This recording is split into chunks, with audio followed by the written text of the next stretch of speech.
Hey there, Paul Porter here with Discover 4x4 Adventures. Just dropping on here to talk to you guys about what we have going on the next 2 days here in the garage. This is our 2007 Jeep Wrangler JKU, and this week we're preparing for an event called C.O.R.E. We were invited to this by Crawler Off-Road, and this event's going to be in Iowa. It's an invite-only type trip. So the last few weeks we've been beating pretty hard on this Jeep. So we went to Stillwell Off-Road, then followed up by a worn run down at Wind Rock.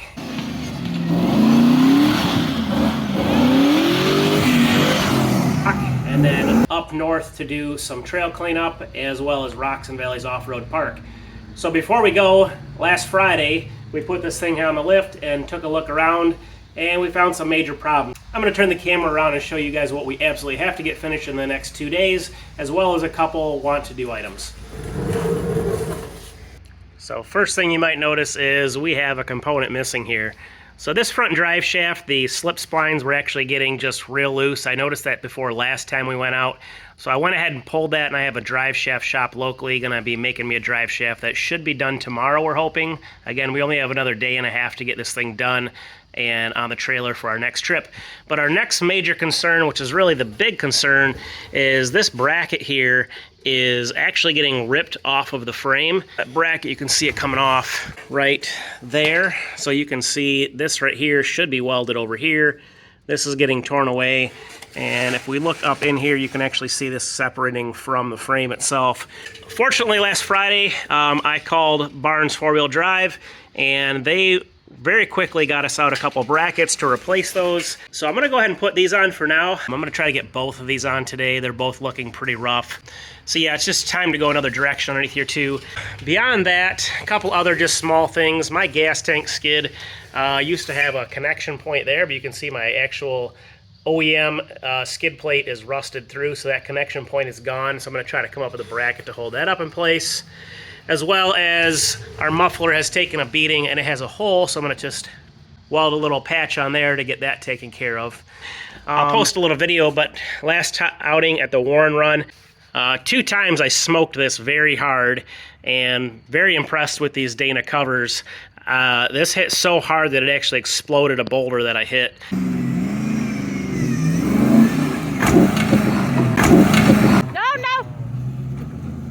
Again, just super impressed with this thing. Just got smoked hard and it just held up. But ultimately, I think that's probably what ripped that control arm bracket off of the frame up there, was hitting that so hard.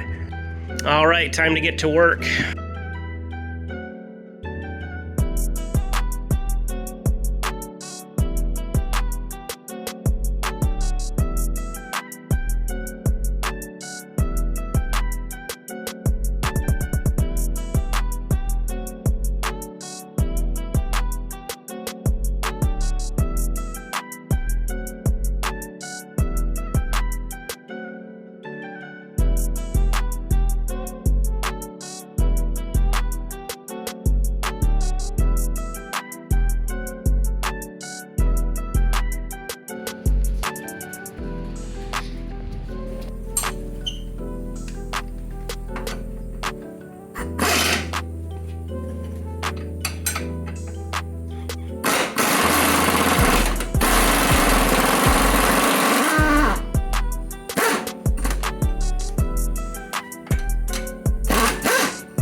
All cut off. Number 1, still got to do this one yet. All right, so I went ahead and got this area all cleaned up. So I have another problem going on here. This section all right here is very thin and very rusty. It's actually like paper thin there. So this new bracket here from Barnes 4-wheel drive will go right here. And actually this back weld comes right along here where one of my most rusted out areas is. So the solution to that is I'm going to put a 1/4-inch plate over this and span most of that area so I can get my welds over into good metal here. And then I'll place this on top.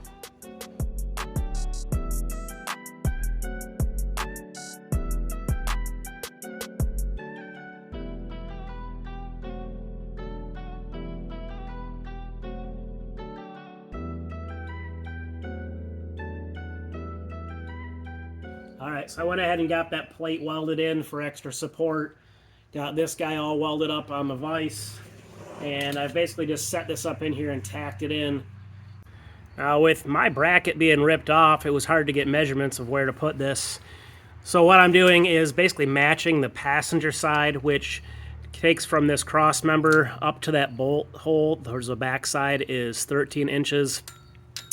So that's how I'm getting my front to back measurement. Here, I'm just gonna go ahead and weld this up. On the barn site, they basically said from this cross member to this point here, we're looking for 8.5 inches. I ended up more like 8 3/4 there, but again, I'd rather just match that passenger side. So here's our bracket and support plate all welded in. Looks real nice. Definitely happy with the way it turned out. So trivia question, how many quarts, or I mean gallons, does the Cummins N14 take in our 94 Ford Aeromax? So as we get ready to travel over to Iowa for C.O.R.E, one more thing we're doing is an oil change. So gallons and gallons, how many? Other thing I did was fix our exhaust.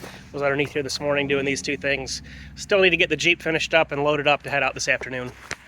Well, I thought I was getting done. The control arms got installed. I just got to get a drive shaft in. I thought I was done, but I found one more thing. Got some slop going on here. I'm going to try to get that changed out. I actually ordered a new end a while ago, thinking that maybe this was getting loose. I had already just replaced this upper end here. One thing I'm going to do while I do this is I actually upgraded to the RPM tie rod bar and their clamp. Fortunately, they were super quick about getting this over here to me. Messaged them Friday, and they sent this stuff over. So I think my ends I've got right now are going to go into this bar just fine and be an upgrade. So you guys might know already, I actually already broke one of these. I think the RPM is a better way to go because this, where the threads are actually a thicker material. So we're going to be moving over to the RPM. I guess I'm going to have to get this on before the trip. I was planning on doing it when we got back, but with as sloppy as this is, I think I just got to get it done. Oh yeah.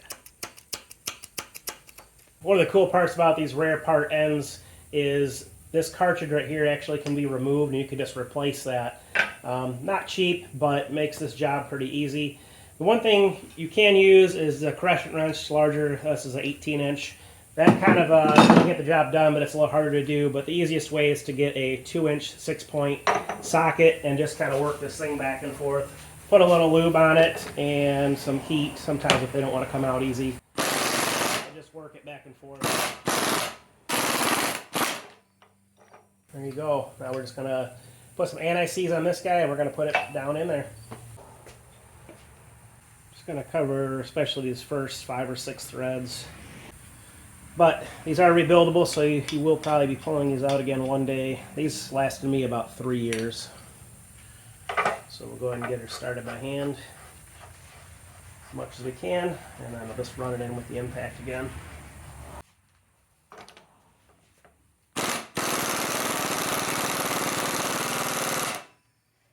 I'm going to go ahead and put my grease fitting in next and get some grease preloaded in this. We got shiny parts, shiny parts, shiny parts. New drive shaft. Time to put it in, get the Jeep loaded up on the trailer, and hit the road. Where are we? We are at a truck stop. We've been here all night. Got a couple hours into our drive last night, headed to Iowa, and the truck started to act funny. Kind of crazy.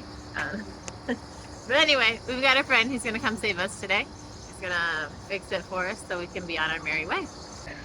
The song goes, we all get by with a little help from my friends. So I got a text message this morning First of all, last night my buddy Ray, we called. He was able to help us kind of diagnose what was going on with his truck with that injector. And then I had also messaged my buddy Scotty, who usually services this truck for us. He messaged me back this morning after he got up for the day, and it sounds like he might have one of these injectors in his toolbox already. So I think he's going to drive here is the plan. I'm waiting for verification that his part is right based off of the serial number of the motor. So assuming that's right, he's going to come here this morning, and we're actually just going to try to get this fixed. It's not a super bad job to do this from what I've seen online. And fortunately, the one that's bad happens to be right in the center of the motor and is super exposed. So that's going to be a big advantage to doing this job out here rather than having to reach up underneath the cowl. Wouldn't be the end of the world, just happens to be probably the easiest one to get to. I guess I'm a little bit nervous, but I could probably do this here if I was desperate. But we're an hour and 45 minutes from home, and I'm a little bit nervous about doing this just because I've never really torn into a diesel motor before. So he's gonna come. There's a few things to kind of note and be mindful of. Anything else to know? How'd you sleep? I slept okay, but there's coffee. With all the gauges and the valves and everything? They're almost together. It was all...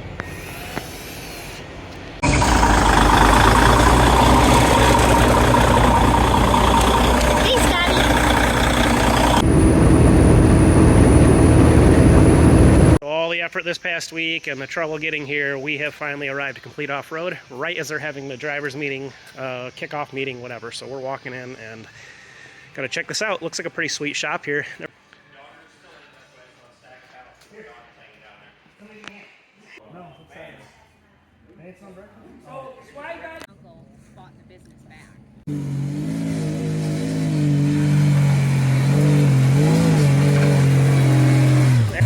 All the beanage.